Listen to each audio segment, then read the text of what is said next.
Hello everyone. आज छत्रपति शिवाजी महाराज जी की जयंती है। ये वीडियो आज रिकॉर्ड हो रहा है। जब भी कभी इन फ्यूचर आपको ये वीडियो मिलेगा, कुछ दिन के बाद, कुछ मंथ्स के बाद, तब भी आपको ग्रेट मराठा एम्पायर के बारे में पता चलेगा। हम देखेंगे मराठा साम्राज्य ये किस तरह से आगे बढ़ा और ये क्यों मराठा साम्राज्य कहलाया। मराठी भाषा की वजह से इसे मराठा साम्राज्य कहा गया। और हम थोड़ा सा बैकग्राउंड देखेंगे कि मराठा साम्राज्य इससे रिलेटेड कौन कौन है। देखिए, मराठा साम्राज्य सिसोदिया वंश से संबंध रखता है। सज्जन सिंह और सुजान सिंह जी राजस्थान छोड़कर महाराष्ट्र चले गए थे। अब ये क्यों चले गए? महाराणा प्रताप जी सिसोदिया वंश के थे। आप सब जानते हैं महाराणा प्रताप जी के बारे में। खिलजी आक्रमण के समय बहुत सारे लोगों ने मना कर दिया था कि हम दिल्ली की अधीनता स्वीकारेंगे नहीं, चाहे जो करना पड़े, चाहे हमें छोड़कर जाना पड़े अपनी मातृभूमि को, अपनी जन्मभूमि को। तो उसी लिए सज्जन सिंह जी और सुजान सिंह जी राजस्थान छोड़कर चले गए और महाराष्ट्र आकर बस गए। इन्हीं की लाइन में आगे के जो वंशज हैं वो है मालोजी। मालोजी छत्रपति शिवाजी महाराज के दादाजी थे। उनके पुत्र थे शाहजी भोंसले। ये छत्रपति शिवाजी महाराज के पिताजी थे। शाहजी भोंसले, उनकी दो पत्नियां थीं, एक जीजाबाई और दूसरी थी तुकाबाई। जीजाबाई के पुत्र थे छत्रपति शिवाजी महाराज और तुकाबाई के पुत्र थे एकोजी राजे। छत्रपति शिवाजी महाराज को फादर ऑफ इंडियन नेवी कहा जाता है। देखिए, छत्रपति शिवाजी महाराज 1674 ईस्वी से 1680 ईस्वी तक का इनका शासन माना जाता है। 74 से हम इसलिए काउंट करेंगे क्योंकि 74 में इनका राज्याभिषेक हुआ था। 1674 ईस्वी में इनके संरक्षक थे दादाजी कौंडदेव और इनकी माता जीजाबाई का भी इनकी जिंदगी में महत्वपूर्ण स्थान रहा है। इनके आध्यात्मिक गुरु थे समर्थ गुरु रामदास और इनके समय में संत थे रामदास, तुकाराम, एकनाथ, बामन पंडित। ये पंडित, इन सबको भक्ति आंदोलन को दक्षिण में चलाने का श्रेय दिया जाता है। भक्ति आंदोलन क्या है?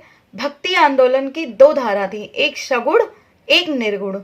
सगुण जिसमें भगवान को पूजते थे, निर्गुण जिसमें तत्व की पूजा होती थी। छत्रपति शिवाजी महाराज जी की 3 पत्नियां थीं।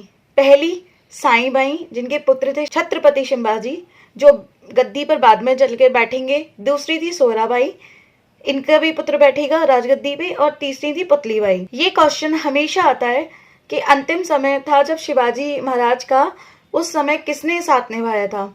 तो पुतलीबाई ने उनका साथ निभाया था। इतने से ही आप देखेंगे कि कितने सारे क्वेश्चंस बीपीएससी, बैंकिंग, एसएससी सब जगह पे कवर हो गया। ये इतना महत्वपूर्ण टॉपिक है। ये हमारे इतिहास के हिसाब से भी इम्पोर्टेंट है, प्लस पेपर के लिए तो बहुत ही ज्यादा इम्पोर्टेंट है। इस वीडियो के एंड तक आप ये देखेंगे कितने सारे क्वेश्चंस आप कवर कर चुके हैं, कितने पोटेंशियल क्वेश्चंस और कवर कर चुके हैं, और आप खुद ही कमेंट करके बताएंगे कि ये सब पेपर में आ चुका है। अभी मैंने आपको बताया था शिवाजी महाराज का राज्याभिषेक हुआ था 1674 ईस्वी में। 2 बार इनका राज्याभिषेक हुआ था और 2 विधियों से हुआ था। पहला गंगा भट्ट जी ने कराया था वैदिक विधि से, दूसरा निश्चलपुरी गोस्वामी ने कराया था तंत्र मंत्रों से। अब यहाँ हम देखेंगे इन्होंने 2 उपाधियां धारण करी थी। एक छत्रपति की उपाधि धारण करी थी, दूसरी हैंदव उपाधि धारण करी थी। हैंदव उपाधि किस लिए धारण करी थी?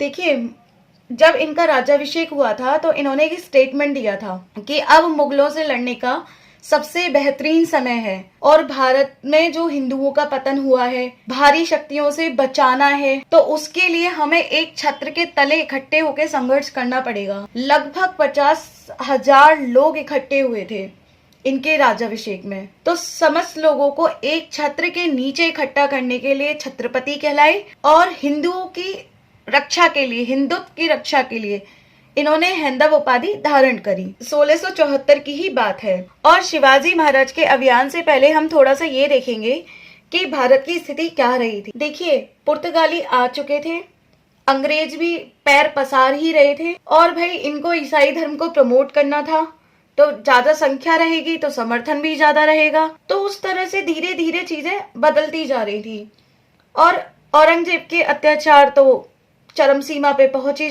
चुके थे।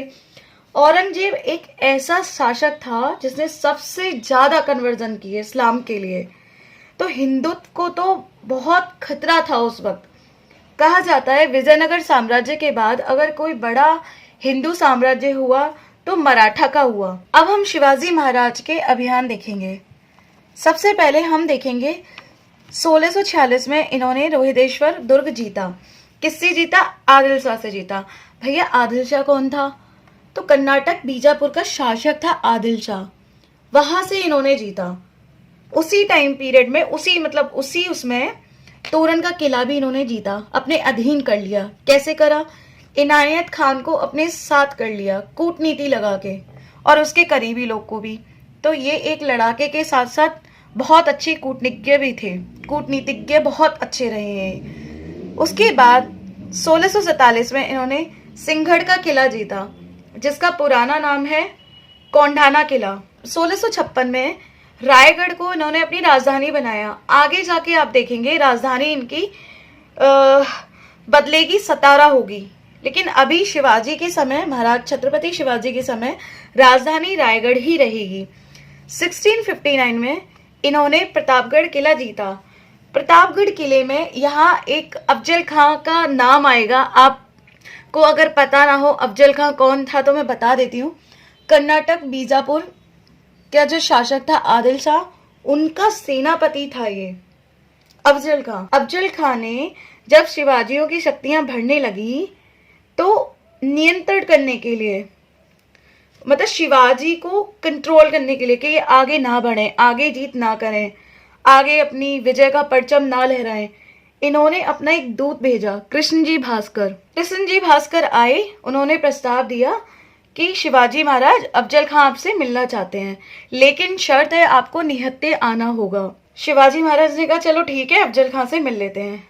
अफजल खां भाई लंबा चौड़ा 7 फीटा। अफजल खां ने एक चालाकी चली। अफजल खां जब मिलने आया वो छुरा लेकर आया। उन्होंने शिवाजी महाराज को हक करते हुए साइड में ऐसे छुरा उनको मारा, लेकिन शिवाजी महाराज पहले ही कुछ पहन के गए थे, जैकेट जैसा, और साथ में सिंहनक लेके गए थे। तो सिंहनक या फिर उसे बाघनक बोल सकते हैं, उसको उन्होंने उसके साइड में लगा दिया और यहीं निपटा दिया अफजल खां को। और जो शिवाजी महाराज का सिंहनक है वो ब्रिटिश संग्रहालय में रखा हुआ है। बताइए, हमारे यहाँ भी नहीं है। इसे लुटेरे लूट के ले गए। अब भाई अफजल खां की भी नीति फेल, सब फेल।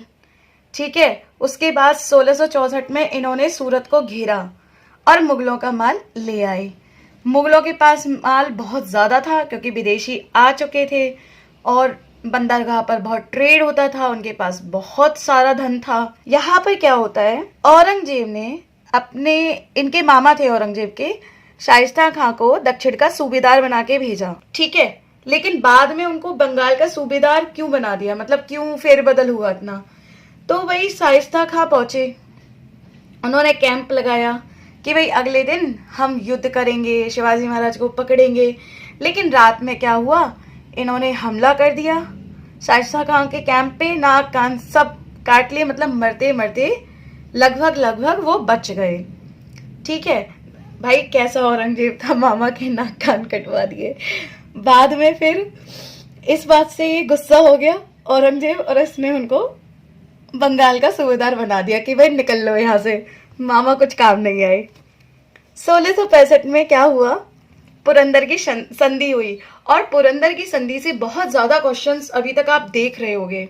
अच्छा, यहाँ औरंगजेब बहुत चिढ़ता था। ये क्वेश्चन आया हुआ है कि औरंगजेब पहाड़ी चूहा किसे कहता था, या पहाड़ी चूहा किसे कहा गया, या किसने कहा? तो औरंगजेब इन्हें पहाड़ी चूहा कहता था क्योंकि मुगलों को छापेमार नीति से भय लगता था। मराठों की छापेमार नीति बहुत फेमस है। कहीं जैसे इधर उधर कहीं पहाड़ियों के पीछे छुप गए और फिर बाहर निकल गए, अचानक से लूट कर ली या चीजें देख ली अपने हिसाब से और फिर वापस चले गए। तो छापेमार नीति। और औरंगजेब को एक मलाल भी था। वो अपने अंतिम समय में औरंगजेब कहता था कि ये मुगलों के साम्राज्य का जो अंत हुआ है ना, ये दक्षिण विजय की मेरी लालच से हुआ है, क्योंककि औरंगजेब कभी भी मराठों पे प्रत्यक्ष विजय कर ही नहीं पाए। मतलब मुगल कभी भी मराठों से प्रत्यक्ष विजय कर ही नहीं पाए। अब देखेंगे 1665 में पुरंदर की संधि। भाई पुरंदर की संधि में ये जो मिर्जा जयसिंह थे, इन्होंने छत्रपति शिवाजी महाराज को घेर लिया। अब हुई भाई 1665 की फेमस पुरंदर की संधि। इसमें क्या हुआ, 5 लाख हूड़ इनको वार्षिक देने होंगे, यानी कि 5 लाख हूड़ मतलब उस टाइम की मुद्रा थी। 35 में से 23 किले इनको देने पड़े मुगलों को। और संभाजी जो छत्रपति शिवाजी महाराज के पुत्र हैं, इनको मुगल दरबार में 5,000 का मनसब बनाया गया। मतलब ये 5,000 का सेवा देंगे घोड़े वाली, ठीक है। और बीजापुर में, मतलब बीजापुर के कर्नाटक के खिलाफ अगर युद्ध होगा तो सहयोग देंगे मुगलों को। ये सब शर्तें छत्रपति शिवाजी महाराज को माननी पड़ी। अब हम यहाँ पर देखेंगे कि 12 किले से कैसे 300 किलो तक का इन्होंने सफर किया, आगे तक कैसे उन्हें जीत लिया। 1670 में फिर से सिंहगढ़ किला जीता और सूरत को फिर से लूटा। भाई पैरेलल गवर्नमेंट भी इनकी चल रही थी, अष्टप्रधान, पैसा तो चाहिए, गवर्नमेंट आगे कैसे चलेगी। यहाँ पे तानाजी मालसुरे और उनके भाई सूर्यजी मालसुरे, इनकी हेल्प से इन्हें ये कौंढाना का किला वापस मिला। छत्रपति शिवाजी महाराज के अष्टप्रधान, अष्टमंडल या अष्टछाप से भी क्वेश्चन पूछे जाते हैं। उसमें हम देख लेंगे इनकी बहुत ही ब्यूटीफुल एडमिनिस्ट्रेशन की चेन हम देखेंगे कैसे क्या था। सबसे पहला पद था पेशवा। पेशवा जैसे प्रधानमंत्री, मतलब सबसे इंपॉर्टेंट, जैसे पीएम का पद में हम मोदी जी का रेफरेंस ले सकते हैं। सरे नौबत सेनापति, कमांडर हो गया। ममूदार आमत्य हो गया। भाई आय व्यय भी तो देखना होगा, शासन चला रहे हैं, सारी चीजें चल रही हैं, युद्ध हो रहे हैं, खर्चे हो रहे हैं, तो इसको ऐसे देख लेंगे। न्यायाधीश ऑब्वियसली न्याय करेंगे। सदर पंडित राव, दान धार्मिक कार्य उसके लिए। दबीर सुमंत, ये थे इनके विदेश मंत्री। बाक्यानवीस गुप्तचर विभाग देखेंगे। श्रोणबीस पत्राचार देखेंगे। ये अष्टमंडल वाला क्वेश्चन बीपीएससी ने लगातार 3 बार पूछा था कि अष्टमंडल किसके समय में था, या अष्टमंडल किसने निर्माण करा, या फिर अष्टमंडल के पद दे दिए, इसमें से कौन क्या करता था। आप कोई भी एग्जाम हो उसमें आप ये जरूर देखेंगे। और शिवाजी महाराज द्वारा लिए गए टैक्स भी हम यहाँ देखेंगे। एक था चौथकर, आय का चौथा हिस्सा, मतलब 1/4। एक था सरदेशमुखी 1/10। 1/4 लगभग मुगलई प्रांतों से लिया जाता था, जीते हुए हिस्से से आय का 1/4 ले लिया। सरदेशमुखी सुरक्षा के लिए, लोगों के हित के बदले, भाई हमारी गवर्नमेंट है, हम तुम्हारे को सुरक्षा दे रहे हैं, उसके बदले 1/10 ये सरदेशमुखी का लेते थे। ये यूपीएससी में पूछा गया है। छत्रपति शिवाजी महाराज की मृत्यु हो जाती है 1680 ईस्वी में बीमारी के चलते। देखिए शिवाजी महाराज को फादर ऑफ इंडियन नेवी बोलते हैं। इनकी जो लीडर थे, जो लीड करते थे, जो समुद्र सेनापति थे, वो थे दरिया सारंग।